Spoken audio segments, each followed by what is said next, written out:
Gênesis capítulo 27. Isaque abençoa Jacó. Tendo Isaque envelhecido, seus olhos ficaram tão fracos que ele já não podia enxergar. Certo dia chamou Esaú, seu filho mais velho, e lhe disse: Meu filho? Ele respondeu: Estou aqui. Disse-lhe Isaque: Já estou velho e não sei o dia da minha morte. Pegue agora suas armas, o arco e a aljava, e vá ao campo caçar alguma coisa para mim. Prepare-me aquela comida saborosa que tanto aprecio e traga-me, para que eu a coma e o abençoe antes de morrer. Ora, Rebeca estava ouvindo o que Isaque dizia a seu filho Esaú. Quando Esaú saiu ao campo para caçar, Rebeca disse a seu filho Jacó: Ouvi seu pai dizer a seu irmão Esaú: Traga-me alguma coisa e prepare-me aquela comida saborosa, para que eu a coma e o abençoe na presença do Senhor antes de morrer. Agora, meu filho, ouça bem e faça o que lhe ordeno. Vá ao rebanho e traga-me 2 cabritos escolhidos, para que eu prepare uma comida saborosa para seu pai, como ele aprecia. Leve-a então a seu pai, para que ele a coma e o abençoe antes de morrer. Disse Jacó a Rebeca, sua mãe: Mas o meu irmão Esaú é um homem peludo, e eu tenho a pele lisa. E se meu pai me apalpar? Vai parecer que estou tentando enganá-lo, fazendo-o de tolo, e em vez de bênção, trarei sobre mim maldição. Disse-lhe sua mãe: Caia sobre mim a maldição, meu filho. Faça apenas o que eu digo. Vá e traga-os para mim. Então ele foi, apanhou-os e os trouxe à sua mãe, que preparou uma comida saborosa, como seu pai apreciava. Rebeca pegou as melhores roupas de Esaú, seu filho mais velho, roupas que tinha em casa, e colocou-as em Jacó, seu filho mais novo. Depois cobriu-lhe a mão e as partes lisas do pescoço com as peles dos cabritos, e por fim entregou a Jacó a refeição saborosa e o pão que tinha feito. Ele se dirigiu ao pai e disse: Meu pai? Respondeu ele: Sim, meu filho. Quem é você? Jacó disse a seu pai: Sou Esaú, seu filho mais velho. Fiz como o Senhor me disse. Agora, assente-se e coma do que cacei, para que me abençoe. Isaque perguntou ao filho: Como encontrou a caça tão depressa, meu filho? Ele respondeu: O Senhor, o seu Deus, a colocou no meu caminho. Então Isaque disse a Jacó: Chegue mais perto, meu filho, para que eu possa palpá-lo e saber se você é realmente meu filho Esaú. Jacó aproximou-se de seu pai Isaque, que o palpou e disse: A voz é de Jacó, mas os braços são de Esaú. Não o reconheceu, pois seus braços estavam peludos como os de Esaú, seu irmão, e o abençoou. Isaque perguntou-lhe outra vez: Você é mesmo meu filho Esaú? E ele respondeu: Sou. Então lhe disse: Meu filho, traga-me da sua caça, para que eu coma e o abençoe. Jacó a trouxe, e seu pai comeu. Também trouxe vinho, e ele bebeu. Então seu pai Isaque lhe disse: Venha cá, meu filho, dê-me um beijo. Ele se aproximou e o beijou. Quando sentiu o cheiro de suas roupas, Isaque o abençoou, dizendo: Ah, o cheiro do meu filho é como o cheiro de um campo que o Senhor abençoou. Que Deus lhe conceda do céu o orvalho e da terra a riqueza, com muito cereal e muito vinho. Que as nações o sirvam e os povos se curvem diante de você.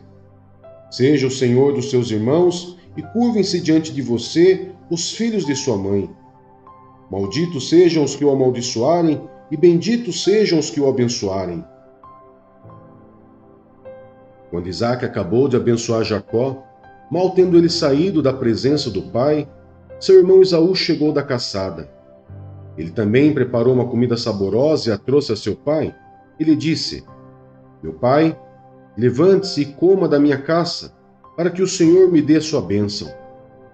Perguntou-lhe seu pai Isaque: Quem é você? Ele respondeu: Sou Esaú, seu filho mais velho. Profundamente abalado, Isaque começou a tremer muito e disse: Quem então apanhou a caça e a trouxe para mim? Acabei de comê-la antes de você entrar, e a ele abençoei, e abençoado ele será. Quando Esaú ouviu as palavras de seu pai, deu um forte grito e, cheio de amargura, implorou ao pai: Abençoe também a mim, meu pai. Mas ele respondeu: Seu irmão chegou astutamente e recebeu a bênção que pertencia a você. E disse Esaú: Não é com razão que o seu nome é Jacó? Já é a segunda vez que ele me engana. Primeiro tomou meu direito de filho mais velho e agora recebeu a minha bênção. Então perguntou ao pai: O senhor não reservou nenhuma bênção para mim?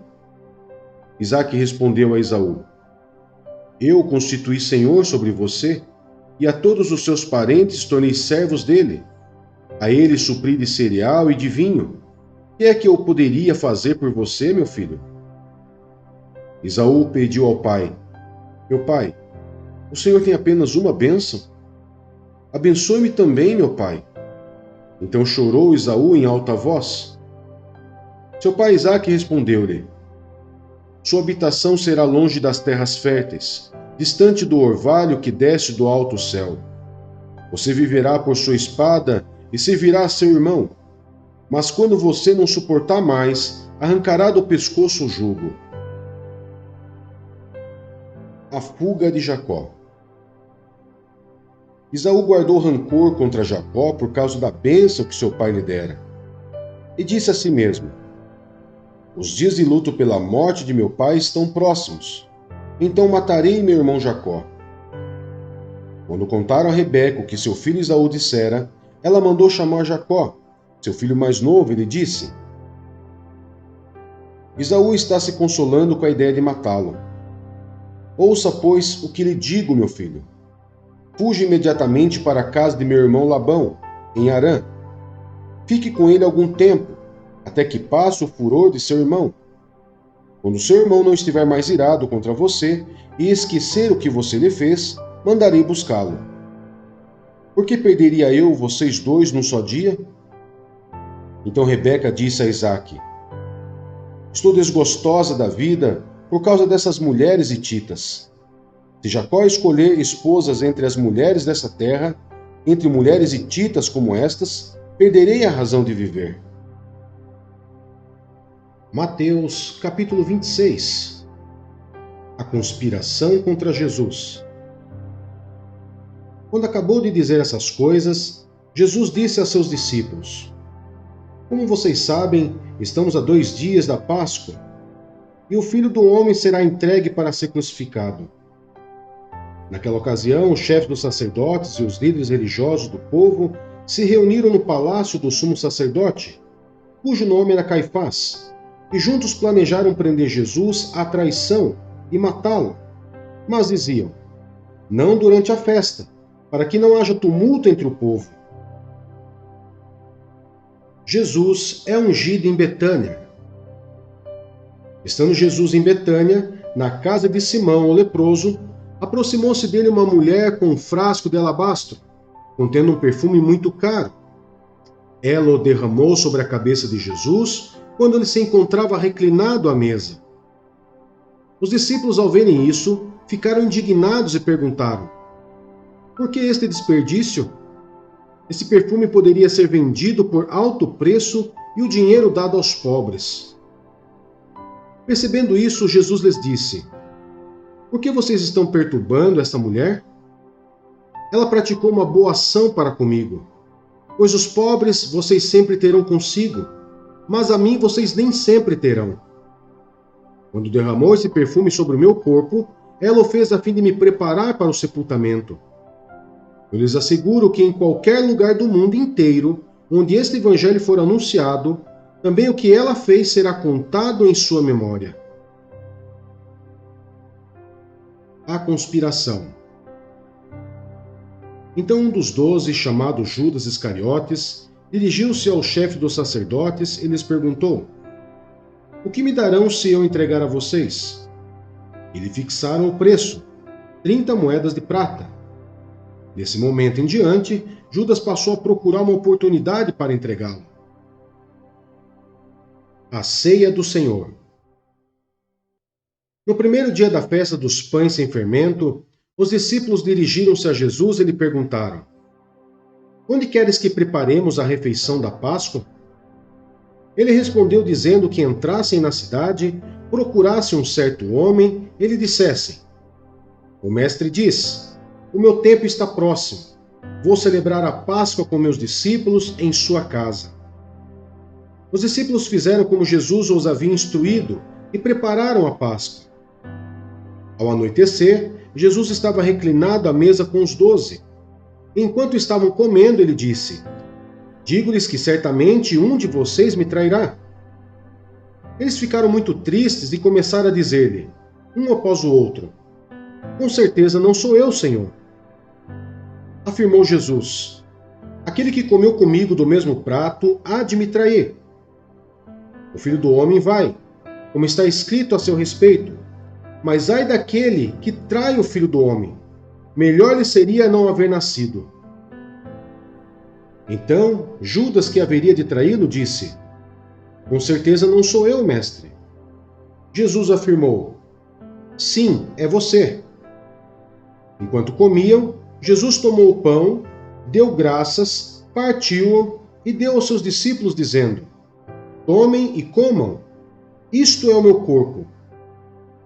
Em seguida tomou o cálice, deu graças e o ofereceu aos discípulos, dizendo: Bebam dele todos vocês, isto é o meu sangue da aliança, que é derramado em favor de muitos, para perdão de pecados. Eu lhes digo que de agora em diante não beberei deste fruto da videira, até aquele dia em que beberei o vinho novo com vocês no reino de meu Pai. Depois de terem cantado um hino, saíram para o Monte das Oliveiras. Jesus prediz que Pedro o negará. Então Jesus lhes disse: Ainda esta noite todos vocês me abandonarão, pois está escrito: Ferirei o pastor e as ovelhas do rebanho serão dispersas. Mas depois de ressuscitar, irei adiante de vocês para a Galiléia. Pedro respondeu: Ainda que todos te abandonem, eu nunca te abandonarei. Respondeu Jesus: Asseguro-lhe que ainda esta noite, antes que o galo cante, 3 vezes você me negará. Mas Pedro declarou: Mesmo que seja preciso que eu morra contigo, nunca te negarei. E todos os outros discípulos disseram o mesmo.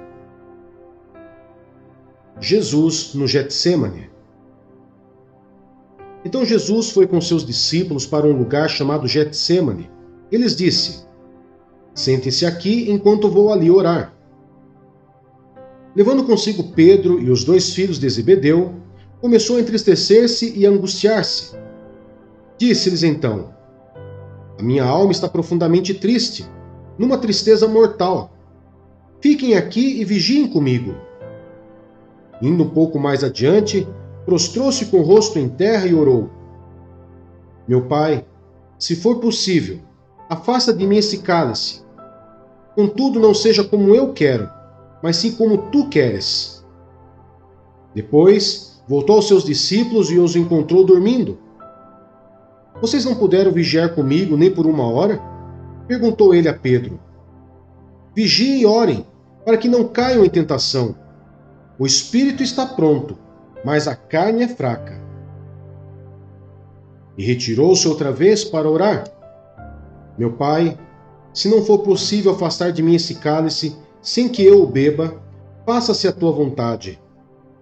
Quando voltou, de novo os encontrou dormindo, porque seus olhos estavam pesados. Então os deixou novamente e orou pela 3ª vez, dizendo as mesmas palavras.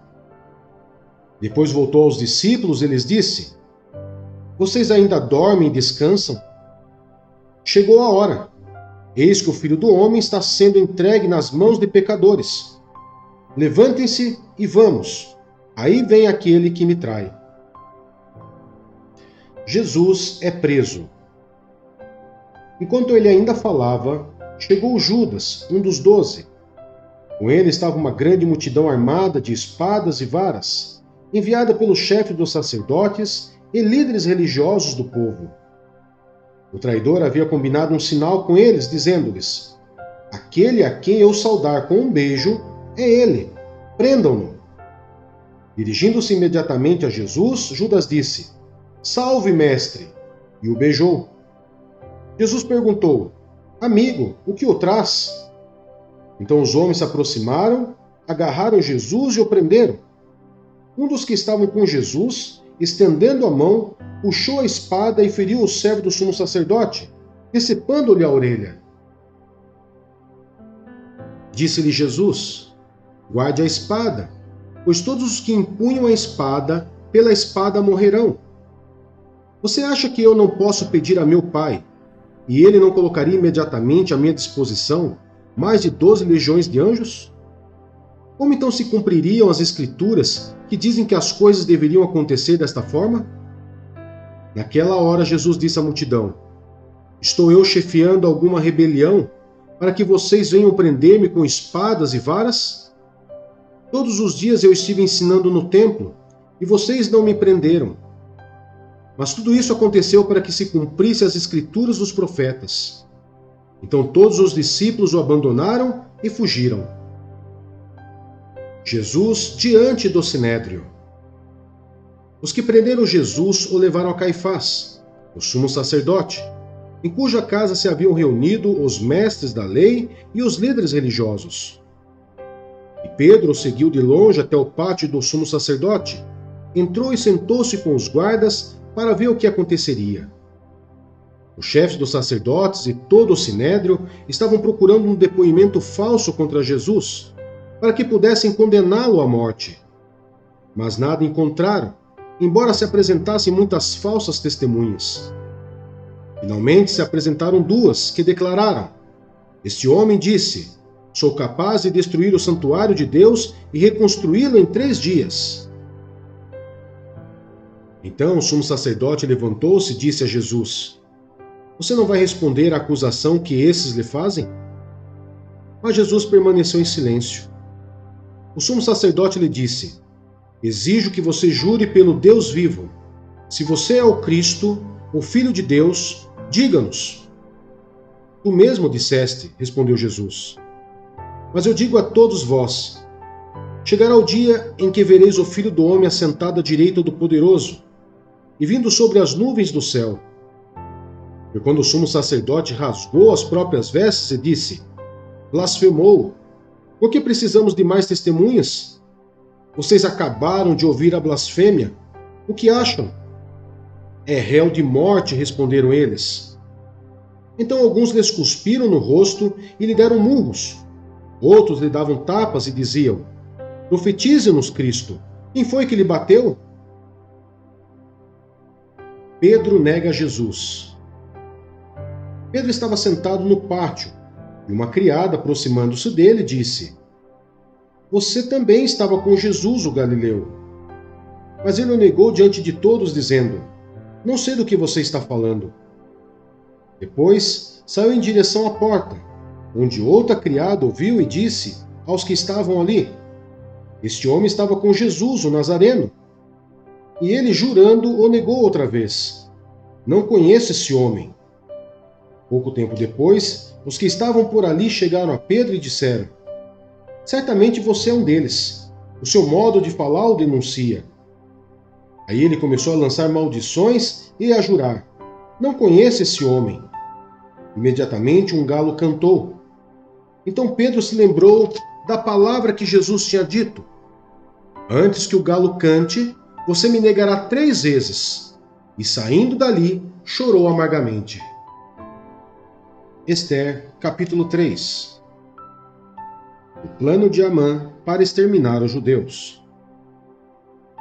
Depois desses acontecimentos, o rei Xerxes honrou Amã, filho de Amedata, descendente de Agag, promovendo-o e dando-lhe uma posição mais elevada do que a de todos os demais nobres.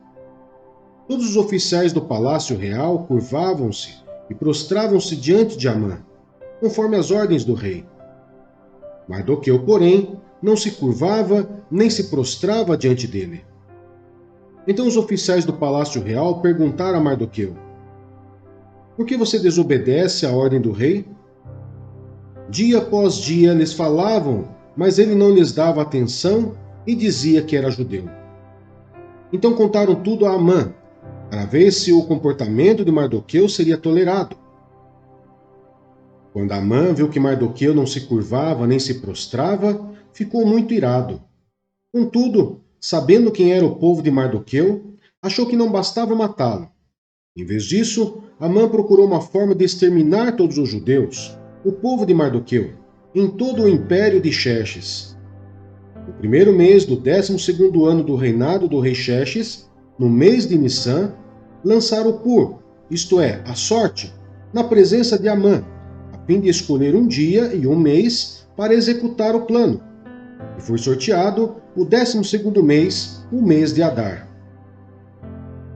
Então Amã disse ao rei Xerxes: existe certo povo disperso e espalhado entre os povos de todas as províncias do teu império, cujos costumes são diferentes dos de todos os outros povos e que não obedecem às leis do rei. Não convém ao rei tolerá-los. Se for do agrado do rei, que se decrete a destruição deles, e eu colocarei 350 toneladas de prata na tesouraria real à disposição para que se execute esse trabalho. Em vista disso, o rei tirou seu anel-selo do dedo, deu-o a Amã, o inimigo dos judeus, filho de Amedata, descendente de Agag, e lhe disse: fique com a prata e faça com o povo o que você achar melhor. Assim, no 13º dia do primeiro mês, os secretários do rei foram convocados.